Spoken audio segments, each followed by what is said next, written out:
اور ہم ہی نے زمین میں تمہارا ٹھکانہ بنایا اور اس میں تمہارے لیے اسباب معیشت پیدا کیے، مگر تم کم ہی شکر کرتے ہو۔ اور ہم ہی نے تم کو ابتدا میں مٹی سے پیدا کیا، پھر تمہاری شکل و صورت بنائی، پھر فرشتوں کو حکم دیا کہ آدم کے آگے سجدہ کرو، تو سب نے سجدہ کیا لیکن ابلیس کہ وہ سجدہ کرنے والوں میں شامل نہ ہوا۔ اللہ نے فرمایا، جب میں نے تجھ کو بھی حکم دیا تھا تو کس چیز نے تجھے سجدہ کرنے سے باز رکھا؟ اس نے کہا کہ میں اس سے افضل ہوں، مجھے تو نے آگ سے پیدا کیا ہے اور اسے مٹی سے بنایا ہے۔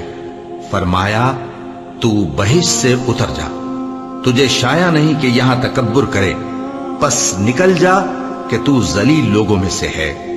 اس نے کہا کہ مجھے اس دن تک مہلت عطا فرما جس دن لوگ قبروں سے اٹھائے جائیں گے۔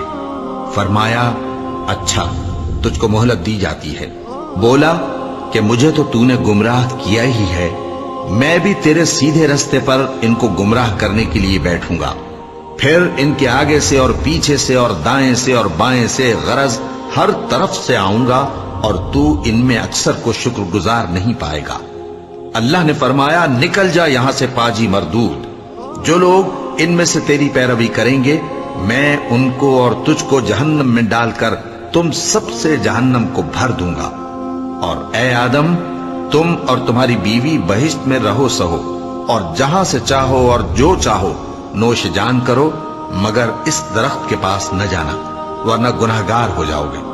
تو شیطان دونوں کو بہکانے لگا تاکہ ان کی شرمگاہیں جو ان سے پوشیدہ تھیں ان پر کھول دے، اور کہنے لگا کہ تم کو تمہارے پروردگار نے اس درخت سے صرف اس لیے منع کیا ہے کہ تم فرشتے نہ بن جاؤ یا ہمیشہ جیتے نہ رہو۔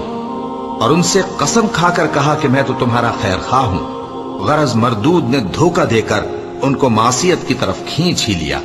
سو جب انہوں نے اس درخت کے پھل کو کھا لیا تو ان کی شرمگاہیں کھل گئیں، اور وہ بہشت کے درختوں کے پتے توڑ توڑ کر اپنے اوپر چپکانے اور سطر چھپانے لگے۔ اور ان کے پروردگار نے ان کو پکارا کہ کیا میں نے تم کو اس درخت کے پاس جانے سے منع نہیں کیا تھا اور جتا نہیں دیا تھا کہ شیطان تمہارا کھلم کھلا دشمن ہے؟ دونوں عرض کرنے لگے کہ پروردگار، ہم نے اپنی جانوں پر ظلم کیا، اور اگر تو ہمیں نہیں بخشے گا اور ہم پر رحم نہیں کرے گا تو ہم تباہ ہو جائیں گے۔ فرمایا، تم سب بہشت سے اتر جاؤ، اب سے تم ایک دوسرے کے دشمن ہو، اور تمہارے لیے ایک وقت خاص تک زمین میں ٹھکانا اور زندگی کا سامان کر دیا گیا ہے۔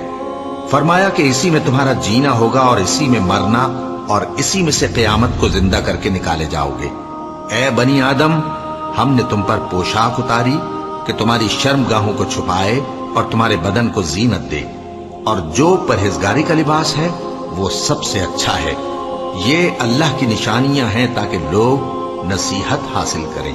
اے بنی آدم، دیکھنا کہیں شیطان تمہیں بہکا نہ دے، جس طرح تمہارے ماں باپ کو بہکا کر بہشت سے نکلوا دیا اور ان سے ان کے کپڑے اتروا دیے تاکہ ان کے سطر ان کو کھول کر دکھا دے۔ وہ اور اس کے بھائی بند تم کو ایسی جگہ سے دیکھتے رہتی ہیں جہاں سے تم ان کو نہیں دیکھ سکتے۔ ہم نے شیطانوں کو انہی لوگوں کا رفیق بنایا ہے جو ایمان نہیں رکھتے۔